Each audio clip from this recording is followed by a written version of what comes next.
आप सभी को राधे राधे। आप सभी का हमारी इस वीडियो में हार्दिक स्वागत है। आज की इस वीडियो में हम आपको माघ मास महात्म्य के 15वां अध्याय की कथा सुनाएंगे। उससे पहले ये जानना बहुत ज़रूरी है कि माघ मास का हमारे जीवन में क्या महत्व है। जैसे कि मैंने पहले भी आपको बताया था, माघ मास में व्रत और पूजा का विशेष महत्व है। इस दौरान भगवान विष्णु और शिव की आराधना की जाती है। माघ पूर्णिमा और एकादशी के दिन व्रत रखने से विशेष लाभ होता है। देवी लक्ष्मी की कृपा प्राप्त करने के लिए इस माह में विष्णु सहस्त्र नाम का पाठ किया जाता है। ऐसे ही माघ मास में दान को अत्यंत शुभ माना गया है। इस मास में अन्न, वस्त्र और धन का दान करने से व्यक्ति के सभी कष्ट समाप्त हो जाते हैं। इसके साथ ही धार्मिक ग्रंथों अनुसार गाय, तिल, गुड़ और कंबल का दान इस मास में विशेष पुण्य फल देता है। अब मैं आपको माघ मास महात्म्य के 15वें अध्याय की कथा सुनाऊंगी। राजा कार्तवीर्य बोले, हे भगवान, आपने जो कहा है कि एक माघ स्नान से विकुंडल पाप रहित हुआ और दूसरे माघ स्नान से स्वर्ग पहुंचा, स्वर्ग कैसे गया, कृपया मुझसे कहिए।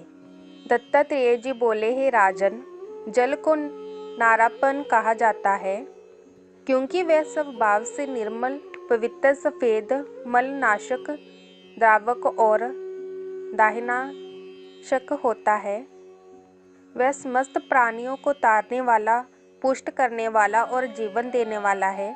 जिस प्रकार ग्रहों में सूर्य, नक्षत्रों में चंद्रमा श्रेष्ठ है, उसी प्रकार मासों में माघ मास श्रेष्ठ माना जाता है। माघ मास में सूर्य मकर में प्रवेश करता है। उस समय मोक्षपद जल में स्नान करने पर पापी तक स्वर्ग को पा जाते हैं। ऐसा योग दुर्लभ होता है। यदि पूरे माघ मास स्नान करना संभव ना हो तो केवल 3 दिन स्नान करना श्रेयस्कर है। जो प्राणी असमर्थ हो वह दरिद्रता को नष्ट करने के लिए शक्ति के अनुसार दान अवश्य करे। प्राणी की आयु में वृद्धि होती है। मकर राशि में सूर्य के आने से चंद्रमा की कलाओं की भांति पुण्य बढ़ता है। प्राणी को चाहिए कि वह मनोवांछित फल की कामना के लिए माघ स्नान को अवश्य करे। जो विधि पूर्वक स्नान करते हैं उनके नियम तुम्हें बताता हूँ। व्रती खाद्य पदार्थों को त्याग देते हैं। वे पृथ्वी पर शयन, यज्ञ और तीनों समय विष्णु भगवान का पूजन करते हैं। अखंड दीपक जलाते हैं, अन्न दान करते हैं। वेद ज्ञानी ब्राह्मण को स्वर्ण वस्त्र दान करते हैं। माघ मास के अंत होने पर एकादशी उद्यापन करते हैं। उनको चाहिए कि वे भगवान विष्णु की पूजा विधि विधान से करें। हे गोविंद, हे अविनाशी देव माधव, मुझको माघ स्नान का फल प्रदान करे। ऐसा कह स्नान करे। वासुदेव, कृष्ण, हरि, मुरारे, माधव आदि नामों का उच्चारण करे। स्नान के लिए तीर्थ जल प्राप्त ना हो तो घड़े में रखे हुए जल से स्नान करे। अन्य वस्तुओं के साथ अन्न दान करे।